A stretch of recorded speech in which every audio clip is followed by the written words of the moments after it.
Saan ka na naman ba pupunta, Gerald? Pagod ang boses ni Liana nang tanungin ng kinakasama. May bakas pa ng pawis sa kanyang noo dahil katatapos lang niyang magluto ng hapunan. Hindi na rin halos siya magkanda-ugaga sa mga gawaing bahay na siyang talagang gumagawa. Inis siyang hinarap ng lalaki. Nalukot palalo ang mukha nito nang makita ang pawisan niyang mukha. At ano naman pakialam mo? Baka nakakalimutan mong hindi pa tayo mag-asawa kaya wala kang karapatang hawakan ako sa liig. Yang nasa sinapupunan mo lang naman ang dahilan kung bakit tayo nagsasama sa iisang bubong. Kaya huwag kang umasta na parang asawa dyan. Galit na singhal sa kanya ng lalaki.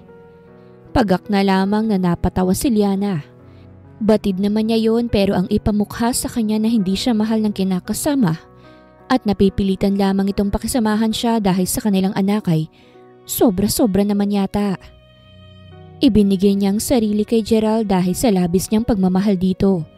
Naghirap ito sa panliligaw sa kanya. Hatid sundo siya sa tuwing papasok sa eskwela hanggang sa pareho na silang nagkaroon ng trabaho. Ngunit matapos nitong makuhang lahat sa kanya, ay bigla na lamang itong nanlamig sa kanya. Nawala ang init sa kanilang pagsasama. Yung respeto, unti-unting naglaho. Hanggang sa isang araw ay nalaman niyang nagdadalang tao na siya. Wala naman siyang ibang pinag-alayan ng sarili kung hindi ang nobyong si Gerald lamang. Kaya't agad-agad niya ritong sinabi ang magandang balita. Inaasahan niyang matutuwa ito ngunit kabaliktaran ang nangyari. Tinakwil nito ang sariling anak imbis na ipagmalaki. Hiniwalayan din siya ng lalaki. Kahit na masakit ay nirespeto niya ang desisyon ni Gerald. Pero dahil sa unti-unting paglaki ng kanyang tiyan, ay tuluyan ding nalaman ng mga magulang niya na dinadala niya ang anak nila ni Gerald. Kung kaya't walang pagdadalawang isip na pinuntahan ng mga magulang niya ang bahay ng mga magulang nito. Hindi kasi nais ng mga magulang niya na magkaroon ng anak na disgrasyada. Halos patayin si Gerald ng ama dahil sa pag-abandona sa kanilang mag-ina matapos nitong malaman ang kalokohang ginawa. At noon din ay nagbantang wala itong makukuhang mana, oras na hindi nito pinanagutan ang ginawa. Hindi mo naman kailangang ulit-ulitin, Gerald. Hindi naman ako manhid eh. May pakiramdam pa rin naman ako kaya please naman, hinay-hinay ka lang naman. Isipin mo naman na buntis ako at masamang ma-stress sa akin. Mahinahon niyang sabi ngunit ngumisi lamang sa kanyang lalaki at nangiinsulto pa siyang tiningnan mula ulo hanggang paa. Wala akong pakialam sa kung ano man ang nararamdaman mo. Ginusto mo yan, di ba? Pwes pagtiisan mo. Tsaka ikaw naman ang naging dahilan kung bakit naging miserable ang buhay natin pareho. Kaya amanos lang tayo. Galit nitong sabi. Tsk, palibhasa wala kang utak. Kung nakinig ka lang sana sa sinabi ko na gumamit ng contraceptives, sana walang perwisyong ganito. Palibhasa hindi mo ginagamit yung kukote mo eh. Alam mo namang marami akong pangarap. Maraming gustong gawin sa buhay. Pero dahil sa lecheng bata na yan, hindi ko na halos matupad ang mga pinangarap at inaasam ko para sa sarili ko. Dagdag pa nito bago siya tuluyang tinalikuran. Nagulat pa siya nang pabagsak nitong isinarado ang pinto matapos lumabas. Nanghihina na lamang siyang napaupo sa silya ng hapag. Umagos din ng luha sa kanyang mga mata. Bigla pa siyang napaigik nang tumigas ang kanyang tiyan na 5 buwan na. Anak, kapit ka lang kay mama ha? Marahan niyang haplos sa tiyan. Uminom din siya ng tubig at nang tuluyang mawala ang paninigas ng tiyan niya, ay tsaka lang siya nakahinga ng maluwag. Ngunit kahit na anong pigil niya sa sarili na wag nang maiyak, dahil makakasama yun sa anak niya ay hindi pa rin talaga niya mapigilan ang pag-agos ng kanyang mga luha. Binabalot ng lungkot ang kanyang puso. Naglalaro din sa isipan niya mga pangbabaliwala sa kanya ng lalaking lubos niyang minahal. Hindi naman niya magawang magsabi sa magulang dahil kagagalitan lamang siya ng mga ito. May mga kaibigan naman sana siya ang kaso, nasa malayo dahil mas pinili ang mas malaking oportunidad sa ibang bansa. Kung kaya't wala siyang choice kung hindi ang kim-kimi na lang ang lahat ng mga nararanasan. Liana, tao po, andiyan ka ba? Magkakasunod na katok ang mabilis na nagpatahan sa dalaga. Kinalma niya rin agad ang sarili matapos pawiin ang mga luhang bumasa sa kanyang pisngi. Oo, nandito ako. Pasok ka, Lisa. Nilakasan niya ang boses para marinig siya ng friendly nilang kapitbahay.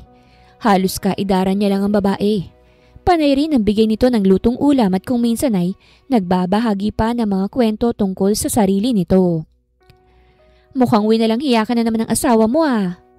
Agad napansin ni Lisa ang hilam na luha sa kanyang mga mata nang pumasok. Kaya't walang rason para itanggi niya pa. Malungkot siyang ngumiti kasunod ng pag-iwas niya ng tingin. Hindi naman kami mag-asawa eh. Walang papel ang makakapagsabi at makakapagpatunay noon. Hindi ko rin naman masasabing kami dahil tinapos niya ng lahat sa amin magmula nang malaman niyang dinadala ko ang anak niya. Dahil na lang naman dito sa pinagbubuntis ko kaya niya ako pilit pinakikisamahan. Malungkot at halos pabulong niyang sabi. Bakit hindi mo na lang kasi layasan? Sira ulo naman yun eh. Wala namang ibang maganda sa kanya. Mukat katawan lang. Pero yung ugali, aba, sobrang sangsang. Kung gusto mo pwede kitang tulungan. Lalabas na ako ng probinsya at may mas magandang offer sa akin sa Maynila. May bahay na rin akong tutuluyan. Kaso ayoko naman ng walang kasama. Kaya kung gusto mo, sumama ka na lang sa akin. Sa ganung paraan, makakaganti ka na sa kanya dahil bukod sa wala na siyang makukuhang mana, baka mapatay pa siya ng tatay niya.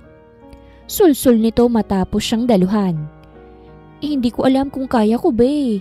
Kahit naman kasi ganun yun ay umaasa pa rin ako na magbabago siya. Isa pa, wala akong sariling pera. Nakakahiya naman sa'yo kung pati pagkain ko iaasa ko pa. Lukaret na to. Hindi sa akin problema yun, ano ka ba? Saka iyon, magbabago? Aba, mas asahan mo pang pagputi ng uwa kaysa sa pagbabago ng siraulong yun. Hindi ka niya mahal, girl. Kaya enough na sa pagiging tangat martir. Masyado kang maganda para magtiis sa lalaki na yun. Gumising ka na nga sa katotohanang hindi ka na niya mahal at hindi na magagawang mahalin. Yang bata na lang sa tiyan mo ang nagbubuklod sa inyo. Tsaka kawawa lang din naman ng suntubi inaanak ko kapag namulatan niyang ganyang trato sa'yo ng tatay niya. Mahaba nitong litanya. Second strike. Kanina si Gerald, ngayon naman ay ang kapitbahay nilang si Lisa. Hindi ko pa talaga alam kung kaya ko ba. Matapat niyang sabi. Rinig niya ang pag-ismid ng katabi. Hay nako, kaya ayokong magmahal eh. Lalong ayokong pumasok sa sitwasyong ganito. Dahil swerte na lang kung magiging masaya ka hanggang dulo. Basta kapag handa ka ng iwan ng siraulong yun, sabihan mo na lang ako. Huwag mo lang masyadong tagalan dahil hanggang 1 linggo na lang ako rito. Baka kapag handa ka na busy na ako sa bagong trabaho ko sa Maynila. Anito? Nga pala, nagluto ako ng shrimp tempura. Wala naman sila mama kaya't ako lang halos ang kakain sa mga niluto ko. Sakto namang nakita kong umalis ang sasakyan ng si Gerald na Poles. Kaya't kako magdadala na lang ako rito para may kasabay naman ako. Tsaka ikaw na rin. Pag-iiba nito ng usapan. Kumain na lang tayo. Masamang pinaghihintay ang pagkain. Pilit ang ngiti kong sabi. Mabuti pa nga. Pinangunahan na nito ang pagpunta ng lamesa para doon ipatong ang dalang ulam. Ito na rin ang kumuha ng plato at kutsara sa lagayan. Feel at home talagang dalaga. Palibhasa'y palaging pinauunlakan ng sarili sa bahay nila Liana sa tuwing aalis ang kinakasama nitong si Gerald. Hindi naman naaawa si Lisa kay Liana. Sadyang gusto niya lang itong tulungan. Gusto niya ring maging magkaibigan sila. Yung totoong magkaibigan talaga. Sa panahon kasi ngayon, ay mahirap nang makatagpo ng kaibigang totoo at sasamahan ka hanggang dulo. Pero nang makita niya si Liana, nasabi niya agad sa sarili na magiging matalik sila nitong magkaibigan. Salamat dahil kahit na kung minsan ay nakakarindi na mga nangyayari sa buhay ko, hindi ka pa rin nagsasawang sermonan ako. Kahit papano ay nagagawa na niyang ngumiti. Napakatabil kasi ng dila ni Lisa na hindi nawawala ng mga nakakatuwang kwento. Sus, maliit na bagay. O siya, uuwi na ako ha. Kailangan ko pang mag-beauty rest dahil papasok na ako bukas. Huwag nang masyadong istresin ang sarili ha. Baka mamaya niyan, gumawa ka na naman. Kawawa naman ang magiging inaanak ko. Oo na, ang daming bilin eh. Mas maigi na yon, gaga ka pa naman. Prangka nitong sabi bago lumabas. Napabuntong hininga na lamang siya nang maiwan sa loob. Wala nang pag-asang umuwi pa si Gerald kapag ganitong 10 oras na ng gabi, kaya't pinilit niya na ipahinga ang pagod na katawan. Kinabukasan ay maaga siyang bumangon para sana maghanda ng agahan na bumungad sa kanyang hindi kaaya-ayang tagpo. Anong ibig sabihin nito? Nauutal na tanong niya. Napahawak pa siya sa pasamano dahil para siyang matutumba. Nanikip kasi bigla ang dibdib niya. Sobra-sobra ng panlulokot pangwawalang hiyang ginagawa nito sa kanya. Bulag ka ba? Hindi mo ba makitang niloloko kita sa bahay natin mismo? Bagot na sabi ni Gerald tsaka siniil ng halik ang babaeng parang lintang nakaligkis sa topless nitong katawan. Ni hindi man lang ito nag-abalang tingnan siya o ang tiyan niya kung saan naroroon ang bunga nung gabing sinuko niya rito ng buo ang sarili. Nakuyom niya na lamang ang kamao ng kubabawa ni Gerald ang babae doon mismo sa mahaba't malaking sofa na iniregalo pa sa kanila ng mami nito. Wala na talaga itong respeto. Mas pinag-alab lang nito ang galit sa kanyang puso. Kung gusto nitong saktan siya ng harap-harapan ay sige lang. Hindi siya magrereklamo. Hindi siya gagawa ng eskandalo. Doon kayo sa kwarto kung gusto niyong gumawa ng milagro. Malamig niyang sabi na ikinatigil ni Gerald. Kunot-noo siya nitong tinapunan ng tingin. Kita ang disgusto sa mukha nito nang makita ang blanko niyang mga mata. Samahan mo kami, ani Gerald. Pero Han, hindi ko gustong tatlo tayo. Nakakawalang respeto naman yung ganon. Maarting saad ng babae.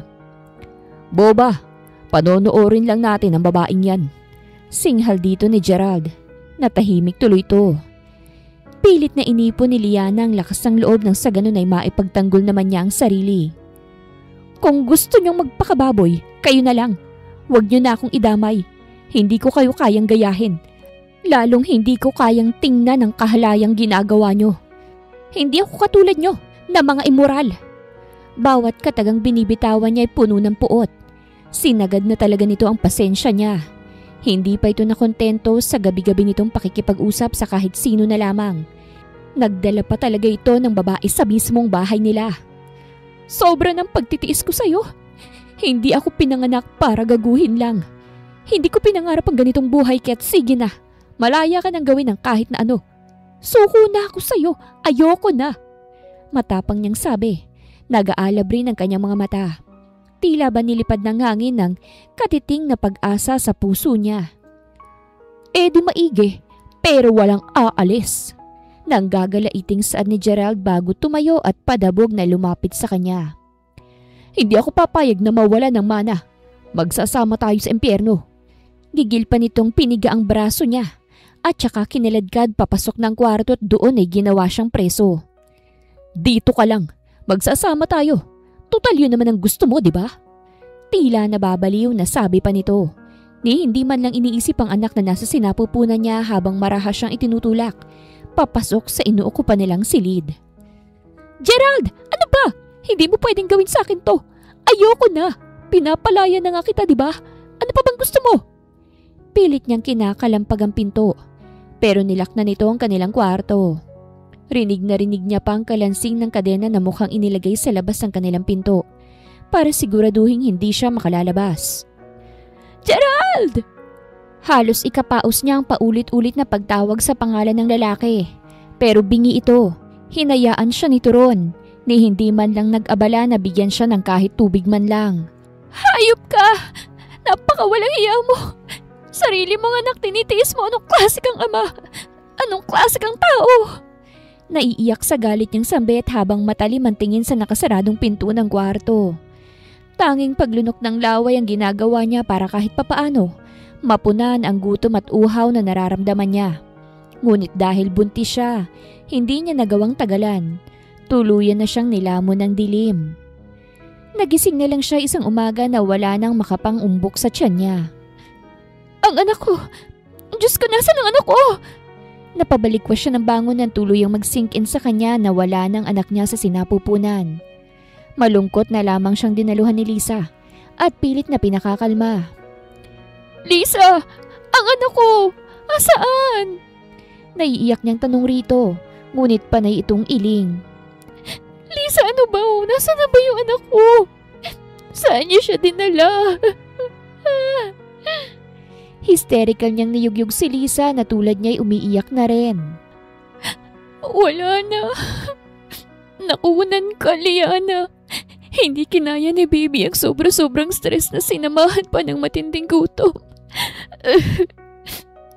Anitong nagpabilog sa kanyang mga mata. Para siyang binuhusan ng nagyayelong tubig. Nanginginig din ang kanyang mga kamay na sinamahan ng pamamawis. Sunod-sunod na umiling si Liana. Hindi pwede. Hindi pwede na wala ng anak ko. Ayoko. Ibalik niyo sa akin.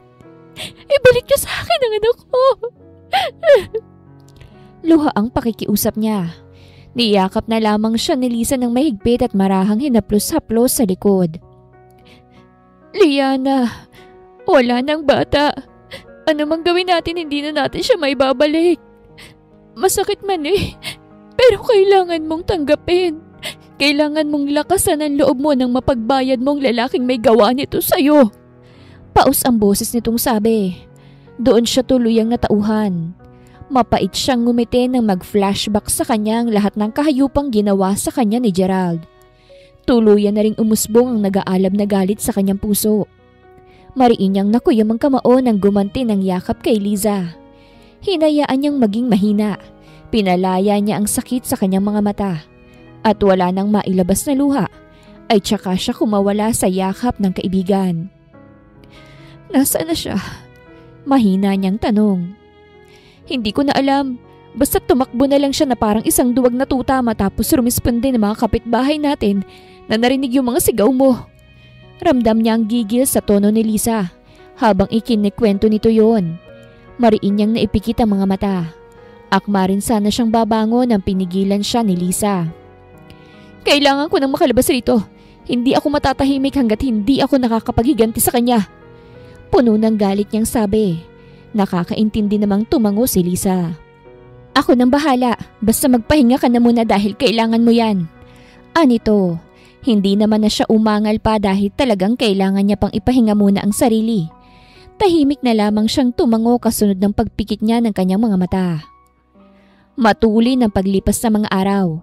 At sa bawat araw na nagdadaan ay walang sinayang ang napupuot na dalaga sa dating kinakasama. Tuluyan niyang napagbayad ang lalaki. Salamat sa tulong ng ama nito na ni minsan ay hindi kinonsinti ang mga maling gawain ng anak. Nakakalungkot malamang ang anak ko ang siyang dahilan kung bakit nawalang magiging unang apo ko sana sa inyo. Ako nang humihingi ng tawad. Nagkulang ako sa pagpapalaki sa kanya. Alam ko na hindi magiging madali para sa isang ina na tanggapin ang pagkawala ng kanyang anak. Ngunit hinihiling ko na sana makausad ka. Bata ka pa, iha. Marami pang pwedeng mangyari. Kaya heto, tanggapin mo ito. Hindi ito suhol sa nagawa ng anak ko, ha? Bigay ko ito sa'yo dahil gusto kong makapagsimula ka ng panibagong buhay. Bahala ka na kung saan mo man yan gagamitin. Anito. Nakagat na lamang ni Liana ang ibabang labi. Sinikap niyang pigilan ng pag-agos ng kanyang mga luha ngunit taksi lang mga iyon. Kusang umagos kahit na walang pahintulot mula sa kanya. Mahigpit na lamang siyang niyakap ng mabait na ama ni Gerald matapos ilagay sa palad niya ang tseke na naglalaman ng 100,000. Mabigat at mahirap man ay pinilit niyang magpatawad kahit na hindi sa kanya humingi ng tawad ang taong nanakit sa kanya. Kailangan niyang gawin yon nang sa ganun ay tuluyan na siyang makabangon. Hindi niya na pinag-interesan ang perang bigay ng ama ni Gerald. Hindi dahil ayaw niyang gamitin yon para sa sarili, kung hindi dahil may mas karapat-dapat na paglaanan noon. At iyon, ang mga magulang niyang matatanda na. Pinatayuan niya ang mga ito ng sari-sari store, pati ng bigasan bago siya nagpaalam na sa Maynila magsisimula ng panibagong buhay. Hindi naman siya tinutulan ng mga magulang. Dahil ang mga ito mismo ay hinihiling ang dagliang paghilom ng sugat niya sa puso. Okay ka ba sa pagiging house cleaner? On ko lang naman yun. At kadalasan, mga independent person na mga tumatawag. Mga abala sa mga kanya-kanyang trabaho kaya't wala na halos oras para maglinis ng kanilang mga bahay. Pansamantala lang naman yun. Tutale, lalakarin ko pa naman ang mga papeles mo para sa pag-apply mo sa mas maayos na trabaho. Mas okay nang ganun, at least may pag-aabalahan ka. Pero depende pa rin yan sa'yo Isang umagay suwestyon ni Lisa. Kauuwi lang nito galing sa trabaho. Oo naman, walang magiging kaso sa akin ng ganung trabaho. Tsaka diba sabi ko kahit ano basta marangal? Sagot niya. Lumawak tuloy ang ngiti sa labi ni Lisa dahil kahit papano nakakangiti na siya. Good! May agency na hawak sa inyo. Nagpasa na ako ng resume mo at maghihintay ka na lang ng tawag mula sa customer. Kaya huwag mong imumute ang cellphone mo ha, kung hindi walang makukuhang trabaho. Saad nitong tinanguan naman niya agad. O sige, noted. Anya, ngumiti naman to. O siya, maiwan na muna kita. Kailangan ko pang mag-beauty rest dahil mamayang gabi, mahaba-habang puyatan na naman. Saad nito. Marahan pa siyang tinapik ni Lisa sa braso nang magpaalam na ito sa kanya. Sa isang call center nito napiling magpasa ng resume at sa awa ng Diyos ay agad namang natanggap si Lisa. Nang dahil kasi sa pagkadelay ng pagluwas nito ng Maynila, ay nawala sa mga kamay nitong magandang offer sa isang mall. Ilang oras lang ang nakalipas nang magpaalam si Liza ay tumunog ang cellphone ni Liana. Excited niyang tinanggap ang tawag nang walang makitang nakarehistrong pangalan. Hello? Mahinhing saad niya nang idinikit ang tenga sa cellphone. Si Miss Liana Sanchez ba ito? Tanong ng babae mula sa kabilang linya. Opo, ako nga po. Maagap niyang tugon. Good morning, Miss Sanchez. I'm Secretary Arevalo. Tumawag ako dahil kailangan ni Sir Caleb ng maglilinis ang naabandon ng unit niya ngayon na mismo. Room 304, Montaris Hotel. Nasend ko naman na sa'yo yung exact location para hindi ka na mahirapan pa sa paghahanap. Magpakilala ka na lang doon kapag nasa hotel ka na nang mabigyan ka nila ng keycard. Hindi ka na kasi maa-assist pa dahil maraming utos ang boss namin. Oh, and by the way, personal na iabot ni Sir ang payment. Kaya't huwag ka muna nga alis hanggat wala siya. Yun lang. Good luck. Bye. Anang kausap niya. Nangunot na lamang noon niya nang mabilis na pinatay ng babae ang tawag. Mukhang nagmamadali ito base sa tono ng pananalita nito. Minabuti niya na lang nabuksan ang message kung saan nakalagay ang address na nasabi ng nagpakilalang si Arevalo. Hindi naman gaanong kalayuan ng lugar dahil aabutin lang ng 40 minutes kapag nag-book siya ng masasakyan. Liz? Magpapaalam sana siya rito ng puntahan sa kwarto nang makitang mahimbing na itong natutulog. Kaya't hindi niya na lamang itinuloy ang dapat na pagpapaalam nang hindi na niya ito maistorbo pa. Inilak niya na lamang ang pinto ng bahay bago siya umalis. Nag-book na nga lang siya ng masasakyan para hindi na siya mahirapan sa pagkukommute at makalipas lang ang 40 minuto ay narating na rin niya ang hotel kung saan siya maglilinis. Hindi naman siya nahirapan sa pagpasok sa matayog na building dahil sa ID na ipinakita niya. Naibili na pala siya ni Arevalo kaya't naging madali ang pagpunta niya sa unit na wala naman halos lilinisin. Dahil malinis naman na doon, ni walang kahit na anong kalat. May konting alikabok lang. Ang lawak masyado ng unit na ito para sa isang tao. Mahina niyang sabi habang iginagala ang tingin sa paligid. Tapos na siyang magmap at magpunas. Pinalitan niya na rin ang mga kortina. Tinabi niya na rin ang mga ginamit sa paglilinis. Ni hindi man lang siya pinagpawisan sa ginawa. Pwedeng-pwede na sana siyang umalis dahil natapos naman na niyang trabaho.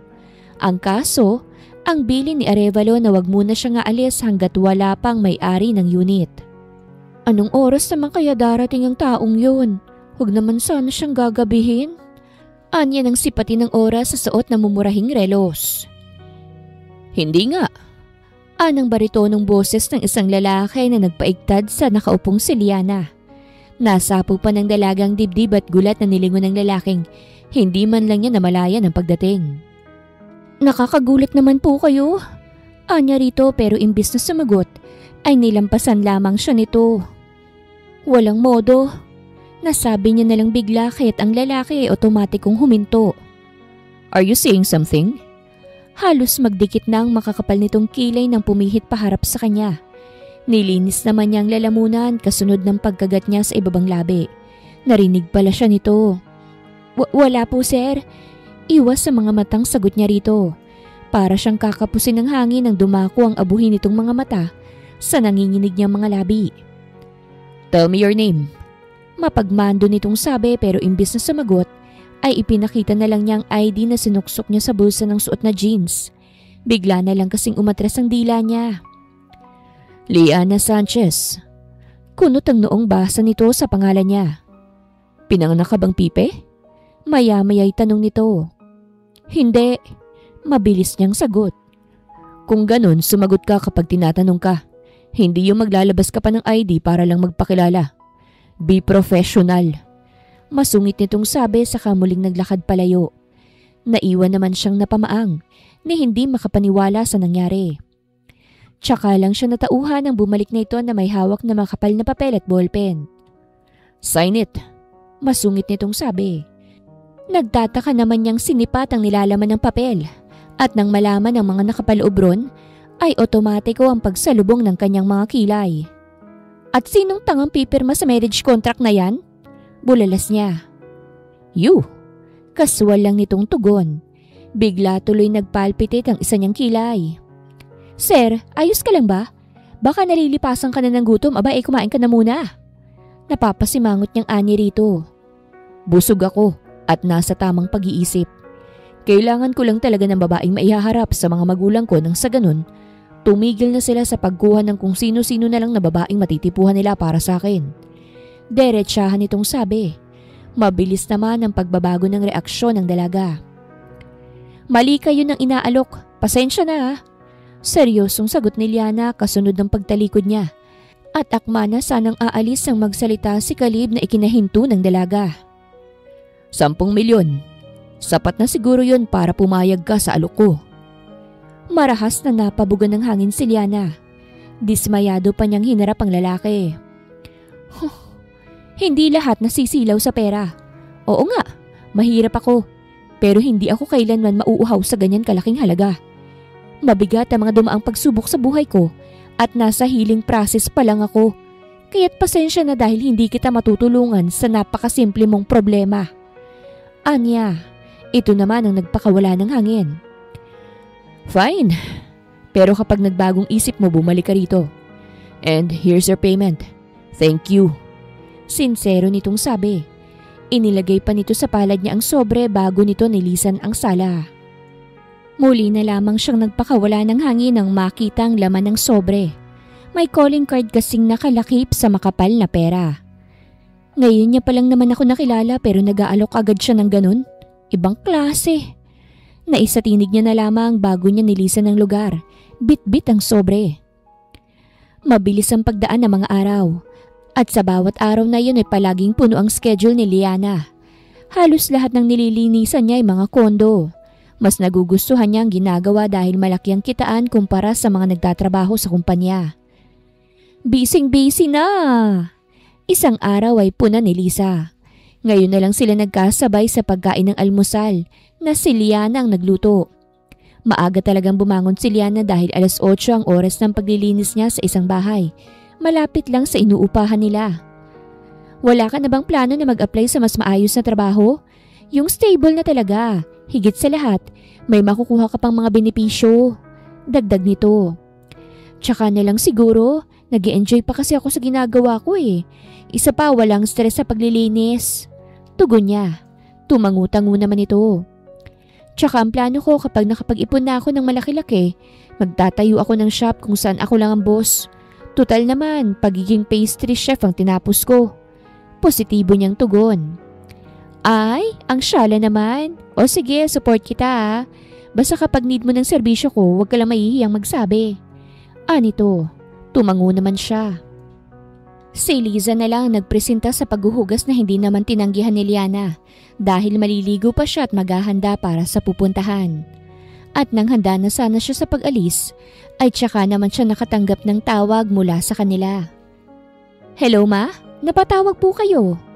Anya nang tanggapin ang tawag ng ina. Liana, anak, ang papa mo. Umiiyak at emosyonal na bungad nitong ikinaalarma niya. Ano pong nangyari? Puno ng pag-aalala niyang tanong. Kasi anak, kanine may mga lalaking pumunta rito. Nanggulo sila sa tindahan natin, kinuhang papa mo. Marami sila anak.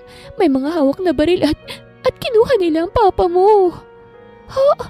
Pero bakit nila ginawa yun? Tsaka wala man lang po bang sumaklolo? Diyos ko, baka anong gawin nila kay papa? Malaki ang pagkakautang ng papa mo sa pinuno ng mga lalaking nanggulo dito sa atin. Wala ring nagtangkang tumulong dahil mga takot na madamay. May mga dumating namang pulis, ang kaso ay natangay na nila ang papa mo. Anak, hindi ko na alam ang gagawin eh. Marami na akong nilapitan pero kulang pa rin. Hindi pa rin sapat ang pangtubos ko sa papa mo. Ayoko na sana sa iyong tumawag dahil ayokong idamay ka pa sa problemang pinasok ng papa mo pero hindi ko na talaga alam ang gagawin ko. Anak, pinanghihinaan na si mama. Nanghihinang anya ng kanyang ina, habang siya naman ay nanghihina rin na napaupo na lamang. Mga magkano pong kailangang bayaran para sa kaligtasan ni Papa? Sinikap niyang tatagan. Hindi kasi pwede na pareho silang panghinaan ng loob. 100,000 lang naman daw ang nahiram ng papa mo noon. Yun ang ginamit para maalis ang bukol sa loob ng matres ko. Pero dahil nga sa inabot na ng ilang taon, Kit, lumaki ng tubo na umabot na ng 3 milyon. Diyos mio, saan naman tayo kukuha ng ganyang kalaking halaga? Maipon po ako rito pero hindi naman sasapat para sa pangtubos kay Papa. Pasensya ka na, anak, ha. Nadadamay ka pa. Ramdam niya ang hiya sa tono ng boses ng kanyang ina. Pero wag na po kayong mag-alala dahil gagawin ko po ng paraan para mabawi natin si Papa. Hintayin niyo lang po ako dyan. Uuwi po ako dalang pera na hinihingi ng mga kumuha kay Papa. Pagkasabi ay ibinaba niya ng tawag at malalaki ang hakbang na pumanhik sa kwarto para kunin ang calling card na ibinigay sa kanya ni Caleb Montero. Oh, akala ko ba aalis ka na? Takang tanong ni Lisa nang madatnan siyang nakaupo sa gilid ng kanilang kama habang hawak ang isang maliit na papel. Mahabang kwento eh, mamaya ko nalang ipaliliwanag sa iyo. Anya tsaka tinipa ang numero ni Caleb sa cellphone nang hindi man lang binabalingan ng tingin ng kaibigan. Hindi naman na nagtangkapang mang-usisa si Liza. Tahimik na lamang itong naupo sa kanyang tabi. Hello, Mr. Montero? You are? Bagot na tanong sa kanya nang nasa kabilang linya ng sa wakas ay tuluyan na rin itong tinanggap ang tawag niya. Liana Sanchez, yung inoferan mo noong nakaraang linggo? Diretsahan niyang sabi ngunit wala siyang nakuhang tugon mula sa kausap. Hello sir, nandyan pa po ba kayo? Napatawag ka. Anito, ni hindi man lang nadamang interes sa tono ng lalaki. Pumapayag na ako dun sa inaalok mo. Lakas loob niyang ani rito. Rinig niya pang mahinang pagtawa ni Caleb, kaya't nakuyom niya ang kamao. Bigla yatang nagbagong ihip ng hangin. Preskong anito. Huminga muna si Liana ng malalim bago nagsalita. Huwag na po tayo magpaligoy-ligoy pa. Kailangan mo ng tatayong asawa mo at kailangan ko rin ng pera mo. Matapang niyang sagot. Ganun ba? Pero ang sabi mo, hindi ka kailanman masisilaw sa pera. Mukhang nilulunok mo lang din ang sinabi mo ah. May dahilan ako kaya ako pumapayag. Mahina niyang sabi. Muling namayani ang katahimikan ngunit wala namang nagbababa ng tawag. Kailangan ko ng pangtubos kay Papa. Halos pabulong na lang ang tinuran niyang yon. You know where to find me. Anito pagkatapos ay ibinaba na niya ang linya. Seryoso? Hindi makapaniwalang bulalas ni Lisa na kanina pang nakikinig. Wala na akong oras pa para magpaliwanag, Lise. Maiwan na muna kita ha. Tinapik na lamang niya sa balikat ang napapamaang na kaibigan bago ito iwan. Pero bago umalis ay tumawag na muna siya sa may-ari ng bahay na paglilinisan sana niya ngayon na hindi na siya makakapunta dahil sa emergency nangyari. Matapos nga niya magpaalam ay nagbook na siya ng masasakyan patungo sa hotel kung saan niya kakatagpuin si Caleb. Ilang minuto lang ay narating niya na ang unit ng lalaki. Hindi naman nakalakang pinto kaya't hindi niya na kailangan pa ng susi. Maupo ka. Alok sa kanya ni Caleb na prente ang pagkakaupo sa L-shaped na sofa. Bagaman kinakabahan ay naupo pa rin siya sa tabi nito. Wala nang atrasan oras na pumirma ka sa kontratang kasal. Matatali ka sa akin ng 3 buwan. At sa 3 buwan na yun, wala kang ibang gagawin kung hindi umakto na parang totoong asawa ko. May mga bawal ka ring gawin once na pumirma ka. First rule, bawal kang makialam sa personal kong buhay. Pangalawa, hindi ka pwedeng makipagrelasyon o makipag-usap sa kahit na sino mang lalaki hanggat hindi natatapos ang kontrata. At ang pinakang huli, huwag kang mahuhulog sa akin. Seryosong turan ni Caleb. Huwag kang mag-alala dahil bukod sa hindi ako pakilamera, hinding-hindi talaga ako mahuhulog sa'yo. Kota na ako sa mga lalaking kagaya mo. Sinadya niyang hinaan ang huling sinabi, ngunit dahil magkatabi lang naman sila ni Caleb, kaya't hindi dito nakaligtas sa mga sinabi niya. Huwag mo akong kinukumpara. Ayoko nang kinukumpara ako sa iba. Masungit nitong saway sa kanya. Hindi na lamang siya pumatol dahil aksaya lang sa oras ito. Sign it na nang makuha mo na ang pera. Mapagmando nitong sabi. Nasa ibabaw lang ng lamesa ang kontrata, pati na ang ballpen. At sa baba ng lamesa ay naroon ang isang itim na bag na sa tingin ni Liana ay naglalaman ng pera. May kabaman sa dibdib ay pinirmahan pa rin niya ang kontratang kasal. Wala nang atrasan to. Kailangan niya itong gawin para sa kaligtasan ng padre de pamilya nila. Inabot na rin sa kanya ni Caleb ang bag na may lamang pera. Kasyang lahat ng yon. Kung mukhang pera siguro siya'y lumawak na agad ang ngiti sa kanyang labi. Ngunit hindi siya ganong klase ng tao. Bukas ng umaga, ganitong oras ay dapat nandirito ka na. Ayoko nang nalilate sa oras ng napag-usapan. Malamig ang tono ng boses ni Caleb nang sabihin niya yon. Gusto sana niyang humingi ng isang araw pang palugit, ngunit nawala na siya ng lakas para gawin yon. Makakaasa ka.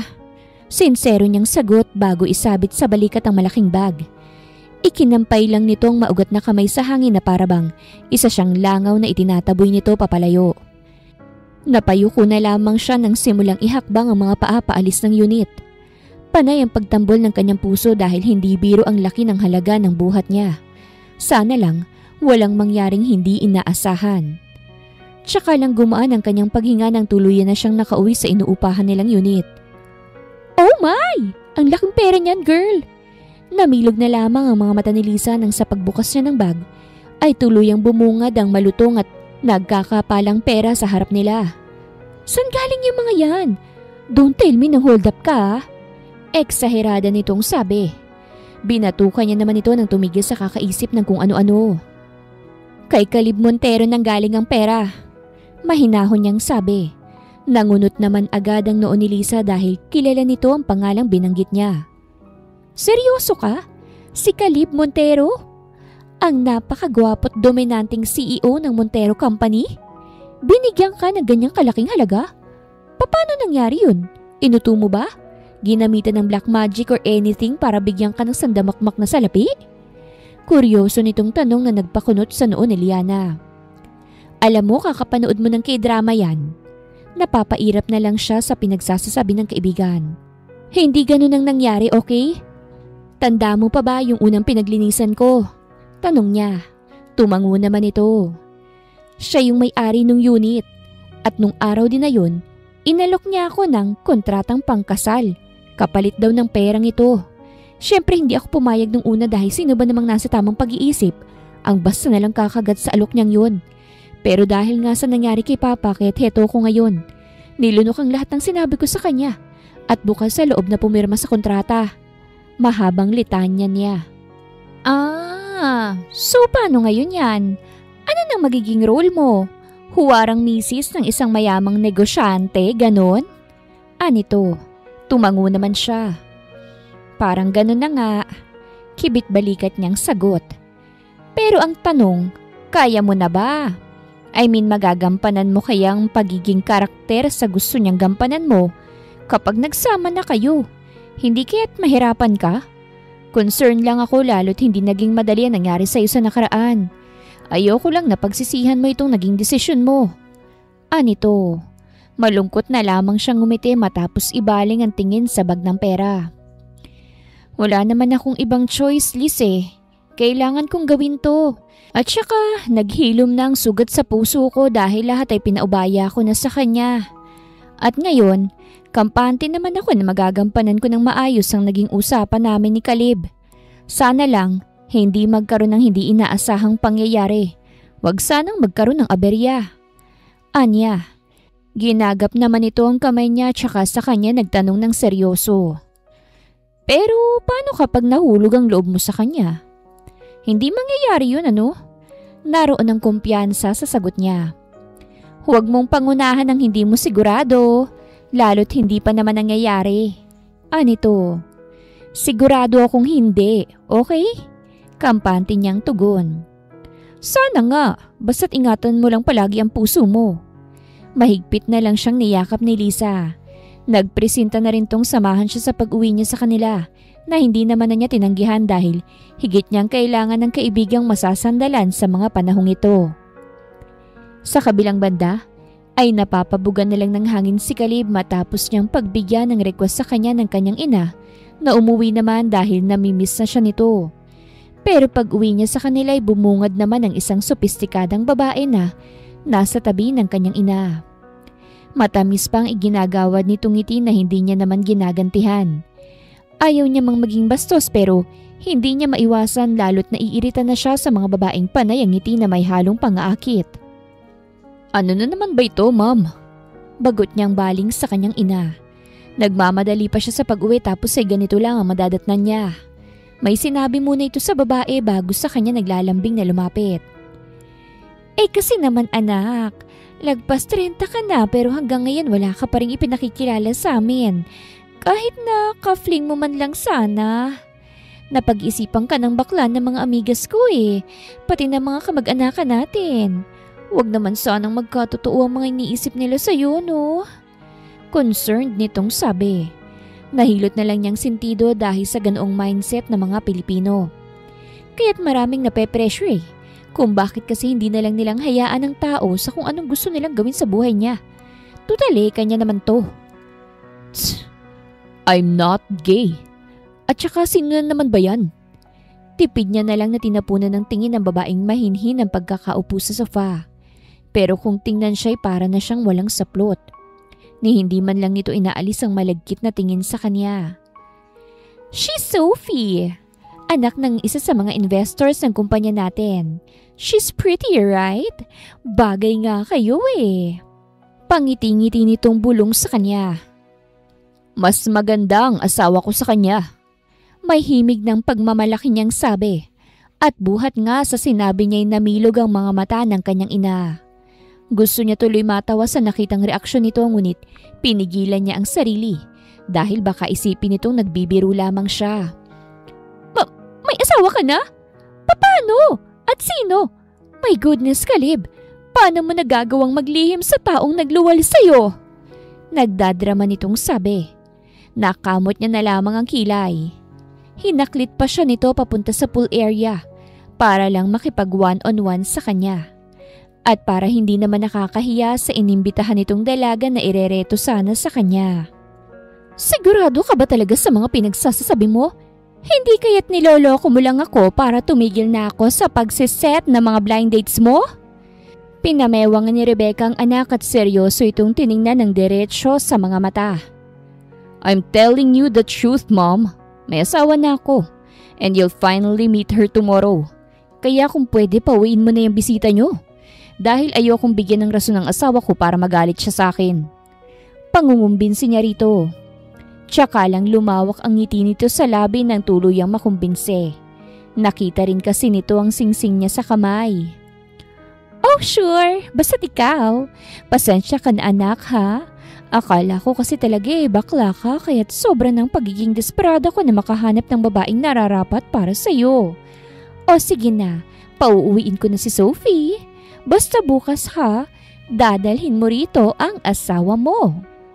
Hinaplos pa siya nito sa pisngi bago siya iwan. Napapailing na lang siya habang sinusundan ng tingin ng nanay niyang parang hindi nagmamatured. Pero kahit na kung minsan naisip bata ang ilaw ng tahanan nila, ay mahal na mahal nila ito. Lalo na ng kanyang ama na bagaman abala palagi sa trabaho ay palagi namang naglalaan ng oras para iparamdam sa asawa kung gaano nito ito kamahal.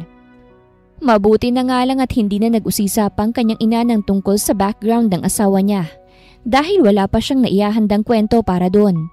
Hindi naman kasi siya magaling sa ganoon. Bahala na lang talaga bukas. Sinipat pa muna niya ang oras sa suot na relos. Wala naman siyang importanteng gagawin sa kanila kaya't minabuti niyang bumalik sa kumpanya. Sa katulong na lamang siya nagsabi na alis dahil kapag sa nanay niya pa, ay tiyak niyang hindi pa siya nito hahayaang umalis. Pagdating sa kumpanya, ay sinalubong kagad siya ng mga paperworks na kailangan niyang i-review at pirmahan. Masinsinan din siyang nakipag-usap sa mga shareholders ng kumpanya matapos siyang ipatawag ng kanyang ama para sa meeting. May sinabi sa akin ng mami mo. Is it true na may asawa ka na? Seryoso ang mukha ng kanyang ama nang puntahan siya nito sa sariling opisina. Naghahanda na sana siya sa pag-uwi nang bigla na lamang itong pumasok. Totoo ang lahat ng sinabi sa iyo ni Mom. Sorry kung sinarili ko tungkol sa lihim na kasal. Kilala mo naman kasi si Mom. Gusto palaging magarbo. Ayoko ng ganun kaya't mas pinili kong sabihin sa inyo kung kailan natapos ang kasal namin ng asawa ko. I get your point. Pero mali pa rin ang paglihiman mo kami ng mami mo. Lalo na ako. Ayoko nang mauulit pang ganito. Nagkakaintindihan ba tayo ha, Kalib? Yes, Dad. Good. So kailan namin makikilala itong maswerteng babae na bumihag sa pihikang puso ng isang Kalib Montero? Bukas po. Dadalhin ko po siya sa mansyon at formal na ipakikilala sa inyo. She's a very shy type person, Dad. Talaga? Kung ganun dapat lang siguro na palagian mo siyang dadalhin sa atin nang maalis natin ang pagiging mahiyain niya. Natutuwang question nito. Hindi naman agad siya nakasagot dahil hindi siya sigurado kung mapagbibigyan ba niya ang request nitong yon. Kalib? Untag nito sa kanya. I'll ask her first. Tukoy niya sa asawa. Nakakaunawa namang tumango ang kanyang ama. Bueno, mukhang pauwi ka na. O sige na't baka naghihintay na sa'yo ang asawa mo. Tinapik muna siya nito sa braso bago siya iwan.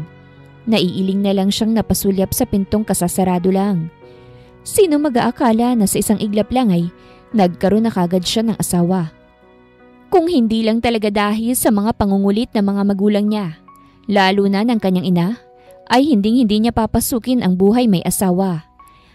Aksaya lang kasi ang manuyo ng babae at magbigay ng sorpresa. Wala siyang hilig sa mga maromantikong kilos. Mas gusto pa niyang mamuhay ng mag-isa. Who would have thought na magkakaroon pala ng asawa sa papel ang isang Kalib Montero? Natatawa na lang niyang sabi sa sarili bago nilisan ang kumpanya. Sa unit siya tumuloy imbis sa sariling mansyon.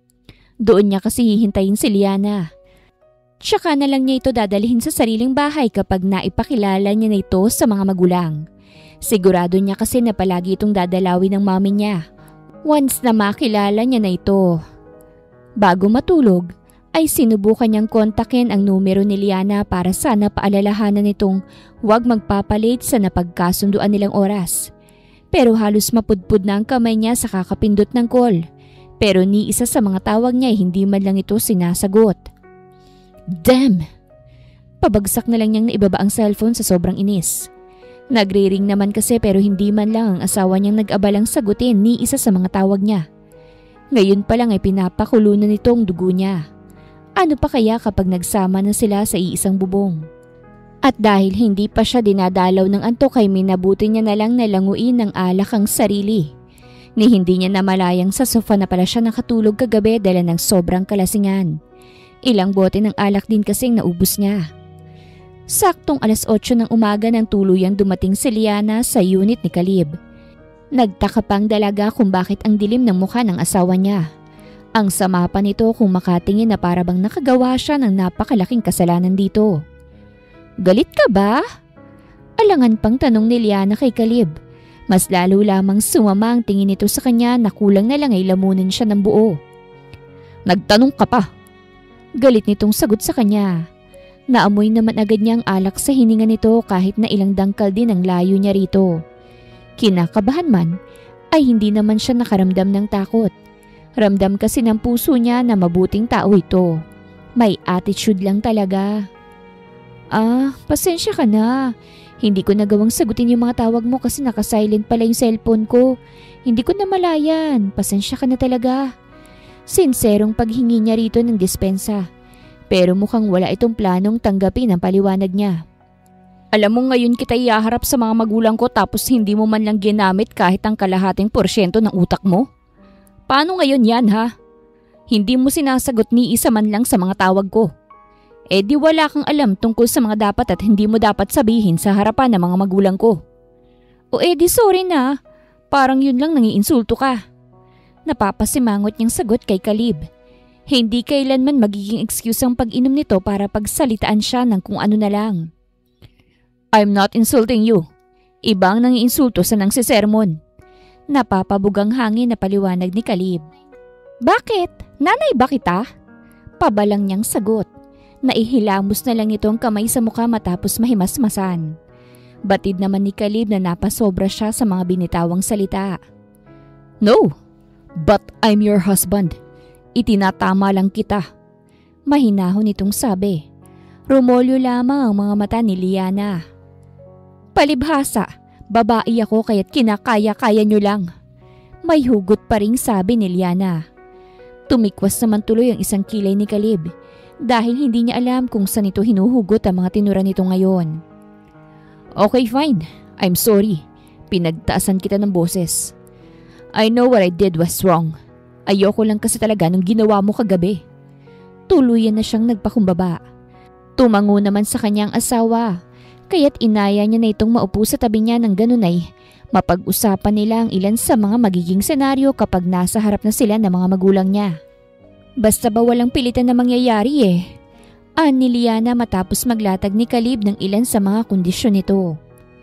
Like, kunot ang noong tanong ni Caleb sa kanya. Tulad ng halikat kung ano pa man. Payag ako sa mga padampi-damping halik pero sa pisngi o di naman kaya sa kamay at noo lang. Seryosong saad ni Liana. Hindi ikaw ang magdi-decide niyan. Remember that we're husband and wives. We're not just friends para sa ganyang request mo. Kaswal lang nasagot ni Caleb. Nilukob tuloy ng kaba ang puso ng dalaga. Just kidding. Don't worry dahil hindi ikaw ang mga titipuhin ko. Kumpiyansa nitong bawi. Hindi naman siya na-offend doon pero hindi naman na siya nagbigay pa ng komento. Tango lang siya ng tango sa mga sinasabi nito. Magandang araw mga viewers! Ang kwentong ito ay hatid ng Love Series TV. Salamat sa pakikinig! Binigyan na rin si Liana ng asawa ng maisusuot na pinabili pa nito sa sekretarya. Naawa na lang si Liana nang makita ang pagod at pawisang mukha ni Arevalo matapos sa kanyang iabot ang ilang paper bag na naglalaman ng mga dress at sandals na pwede niyang pagpilian. Hindi ka man lang nagpasalamat sa sekretarya mo. Mukhang nagmadali pa siya sa pagpunta rito oh. Bulalas ni Liana habang isa-isa niyang inilalabas ang laman ng mga bag. It's her job. Tsaka bayad ang bawat oras niya. Tamad lang nasagot ni Caleb. Ang pangit naman ng mindset mo. Mahina niyang komento na sakto lang para iparinig dito. Stop minding others' business. Masungit nitong sabi bago ito pumasok ng banyo. Sungit? Nasabi na lang ni Liana. Ito na lang siguro, bagay naman siguro sa akin to. Anya nang mapili ang isang floral dress na hanggang tuhod niya ang haba. Light blue ang kulay nun at sigurado naman niyang naaayon yun sa maputi niyang katawan. Sa sandals naman ay yung may 2-inch na takong lang ang pinili niya. Hindi kasi siya sanay na magsuot ng matataas na sapatos. May dressing room naman sa unit ni Caleb kaya't doon na lang siya nagpalit. Tanging lip moisturizer lang nilagay niya sa labi matapos isuot ang napiling dress. Parang sinukat talaga sa kanyang damit dahil kasyang-kasya yun sa kanya. Ni hindi man lang mahahalatang nagbuntis siya ng 5 buwan dahil napakaganda pa rin ang katawan niya. Tinanggal na rin niya ang ginawang tirintas sa hanggang bewang niyang buhok tsaka nilagyan ng ipit sa parehong gilid ng kanyang tenga. Pulbos na lang din ang inilagay niya sa mukha at nang makontento ay tsaka lang siya lumabas ng dressing room. Sakto namang katatapos lang ni Caleb maligo. Tumutulo pa ang tubig sa buhok niya nang magtagpo ang mga mata nila ng asawa. He was mesmerized by his wife's beauty. Napakaganda nito. Tila ito isang anghel na ibinaba ng langit para bigyan ng liwanag ang madilim niyang mundo. Ikinurap-kurap niya ang mga mata nang mapagtantong natulala siya rito ng ilang minuto. Ramdam niya ang pag-init ng kanyang mga tenga matapos niyang masilayan ng kabigha-bighani nitong ganda. Naiiba ang gandang tinatangi ng napili niyang maging asawa sa papel. Okay na ba tong suot ko?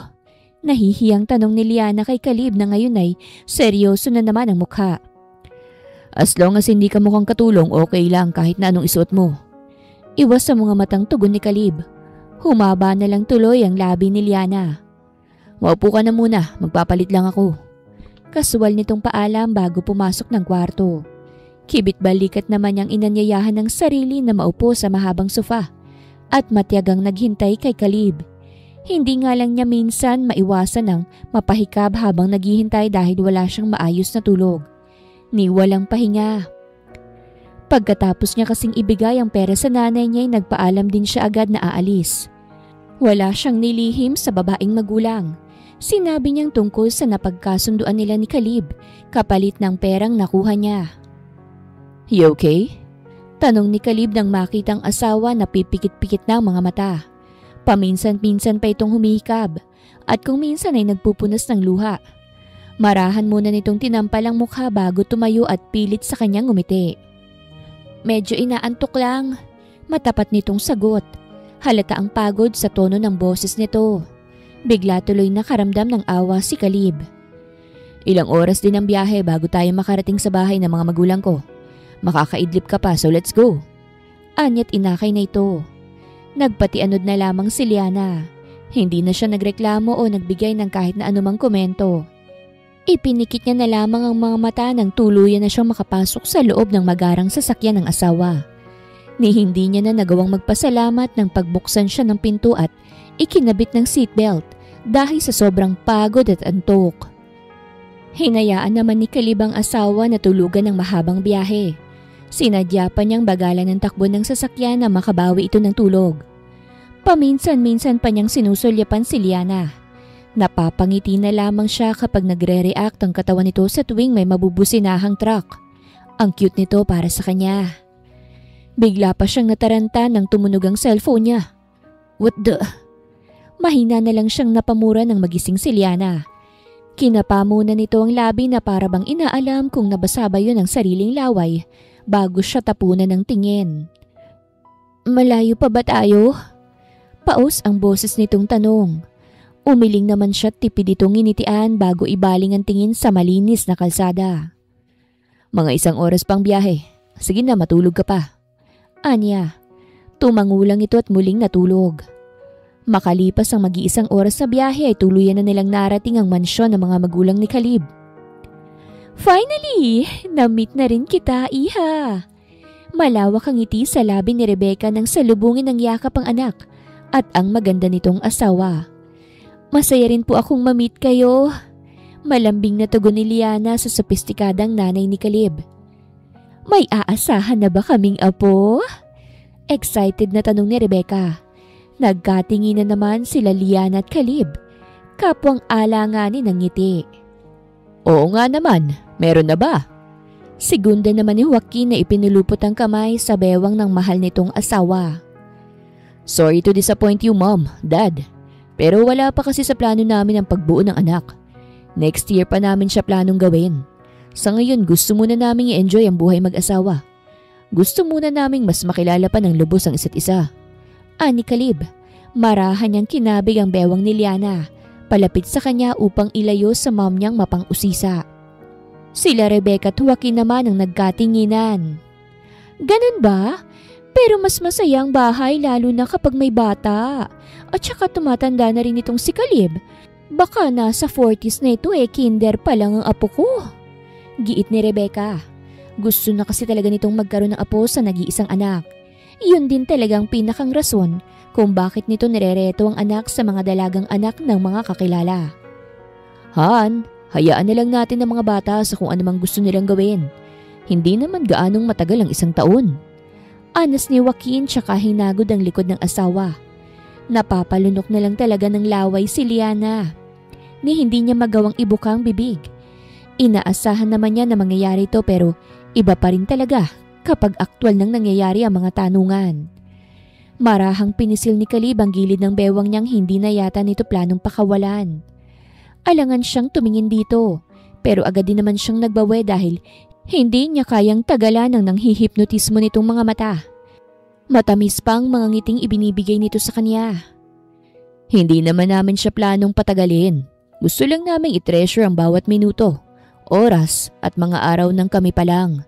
But don't worry, malay nyo baka sa susunod na buwan o sa mga susunod pa makabuo na kami." Idinaan na lang ni Caleb sa biro ang lahat. Inilihis na rin niya ang usapan dahil batid niyang nape-pressure na ang asawa niya. Hindi pa muna sila pinauwi ng mga magulang ni Caleb. Doon na sila nito pinatulog. Wala na rin silang nagawa dahil mapilit ang ina ni Caleb. Nag-aya pa nga ito na uminom ng wine na hindi na rin nila nagawang hindian. Sobrang mapilit kasi talagang ginang. Han, magagalit sa atin ang anak natin kapag nalaman niya itong mga pinaggagawa mo. Mahinang sermon ni Joaquin sa pasaway na asawa.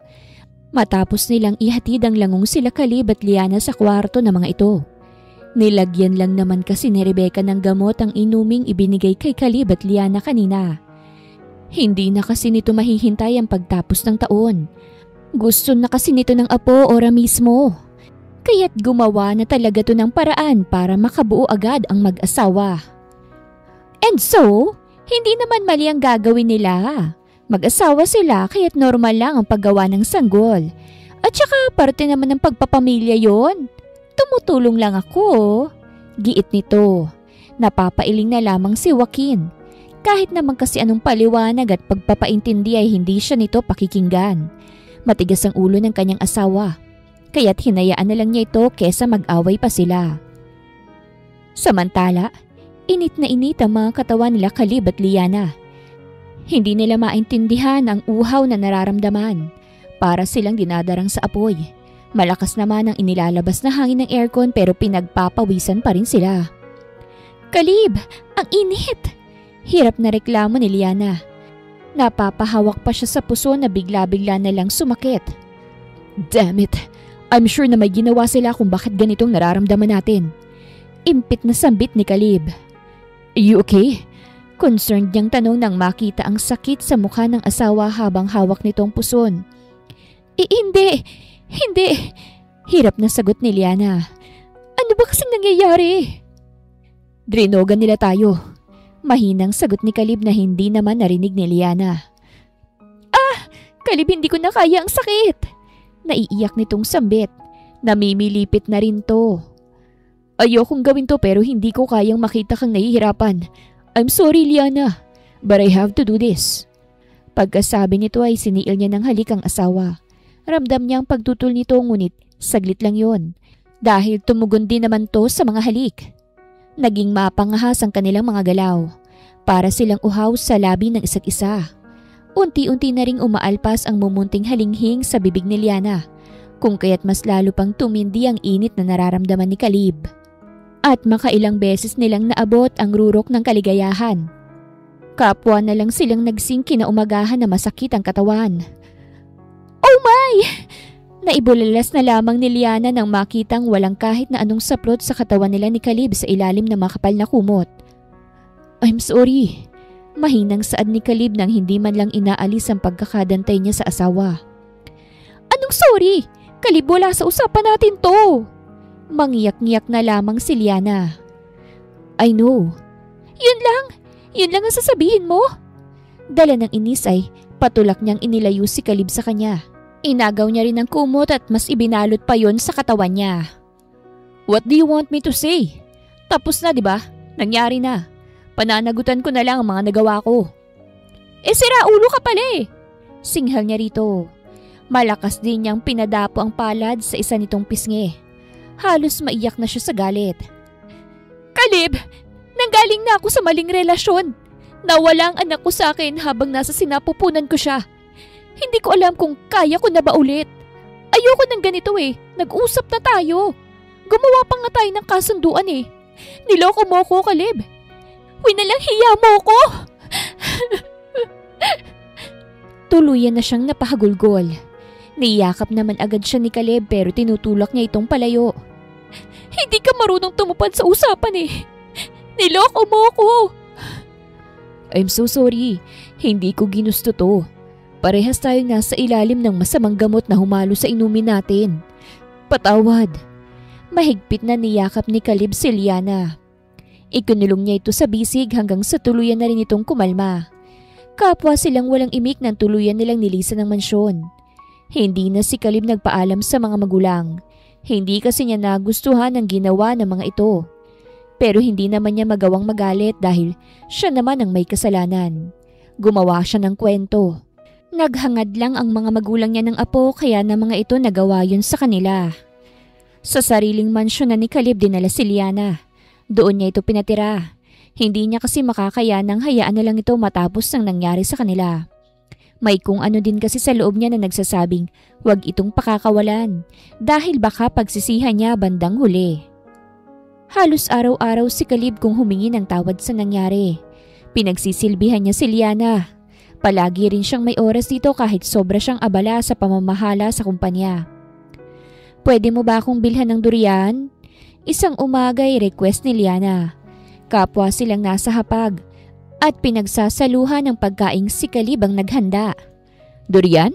Pero hindi niya kasi season ngayon eh. Tsaka ang baho ng prutas na yun. Bakit mo naman gusto yun? Takang ani ni Caleb. Hinihingi mong kapatawaran ko, hindi ba? O pwes hanapan mo ko noon para mapatawad na kita. Masungit niyang sabi tsaka nagmarcha palayo ng dining area. Napapakamot na lang ng ulo si Caleb sa biglaang pagbabago ng asawa niya. Hindi naman kasi siya nito sinusungitan dati. Panay lang ang pananahimik nito sa isang tabi. Toyoin naman talaga mga babae oh. Kumbinsi niya sa sarili. Wala na rin naman siyang gana pang kumain kaya't niligpit niya na lang ang pinagkainan. Naligo na rin siya at handa na sanang umalis para humanap ng durian. Nang sakto namang dumating ang mommy niya. Galit pa rin ba kayo sa akin? Malungkot nitong bungad. Magmula kasi nang nangyari ang gabing yun ay hindi na muli pang bumisita si Caleb sa kanila. Hindi naman siya galit. Wala naman siyang karapatan lalo't kasalanan niya rin naman. Talagang nag-focus lang siya sa kanyang asawa. Bumawi rin siya dito ng bumawi. Walang araw na hindi. Kailan ba ako nagalit sa inyo? Mahinahon niyang tugon.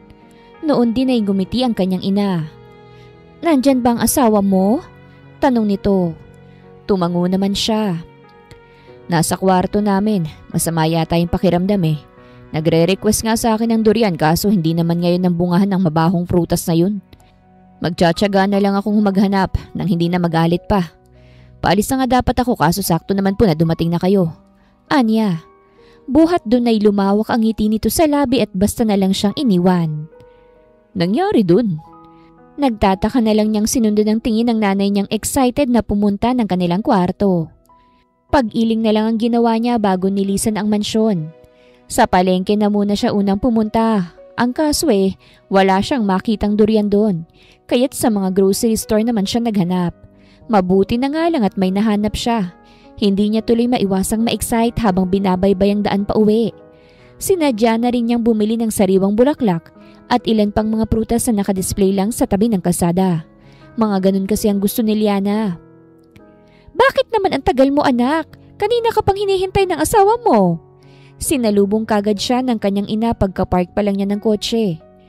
Pasensya na ma'am, medyo nahirapan lang akong hanapin ang request ng asawa ko. Paliwanag naman niya. O siya, bilis na riyan at nang malaman mo ng magandang balita. Nangingiti nitong sabi. Anong balita po ba yan? Kuryosong tanong niya matapos bumaba ng sasakyan. Isa-isa niya na rin pinagkukuha ang mga pinamili at saka pinangunahan ang pagpasok sa mansyon. Malalaman mo rin, iho. Masaya siyang tinapik ng ina sa braso. Nagtataka man ay hindi na lamang siya nangulit na alamin mula rito ang tungkol sa good news. Kusa na lang niya yung aalamin. Pero bago yun ay ipinagbalat niya muna ng prutas ang asawa. Medyo nahirapan nga lang siya sa pagbubalat ng durian dahil bukod sa matinik ay may amoy din talaga yon. Tanging pagtakip na lang ng ilong ang nagagawa nilang mag-ina matapos niyang maihanda ang request sa kanya ng asawa. Sumunod pa kasi sa kanya hanggang sa kusina. Hindi tuloy dito nakaligtas ang kakaibang amoy ng durian. Siguro ikaw na lang muna ihong pumunta sa kwarto niyo ng asawa mo? Hindi kasi talaga ako sanay sa ganyang amoy eh. Mas pinili na lamang ni Rebecca na magpaiwan sa salas dahil hindi talaga nito magawang tagalan ng matapang na amoy ng durian. Palibhas ay hindi sanay kaya't hinayaan na lamang ito ni Caleb. Liana. 3 beses munang kumatok si Caleb sa kwarto na si Liana lamang umuuko pa. Sa katabing kwarto talaga siya natutulog pero dahil naroroon ang nanay niya, kaya niya sinabing kanila ang kwartong ginagamit ng kanyang asawa. Bukas yan, sagot nito. Inayos niya muna ang buhok at nagawa pang basain ang labi bago pihitin ang pinto. Parang may sariling pag-iisip ang mga labi niya na basta na lang ngumiti. Oras na masilayan ng magandang babae na napili niyang alukin ng kontratang kasal. Sorry, medyo natagalan. Anya matapos ipatong sa side table ang dala. Ngumiti lamang si Liana sa kanya. Nahalata niya naman agad na para bang may gusto itong sabihin pero pinangungunahan ng hiya. May nasabi na ba sa iyo ang mami mo? Alanganin pang tanong ni Liana sa kanya. Ni hindi na nito magawang tumingin sa kanya ng diretsyo at panay pang paggagat nito sa ibabang labi. Kahinaan pa naman niya yon. Wala pa naman, but you can tell me, ano ba yun? Malambing niyang sabi. Naupo na rin siya sa gilid ng kama at sinubukang abutin ang palad ng asawa. Lihim na lamang siyang napangiti nang hindi nito iiwas ang kamay nang subukan niya itong hawakan. Pero imbis na sumagot, ay iniabot lamang nito ang hawak na piti sa kanya.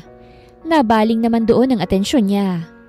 Hindi naman si Caleb ignorante pagdating sa bagay na iyon. Kung kaya't agad niyang naintindihan na nung gabing may nangyari sa kanila, ay meron nang nabuo.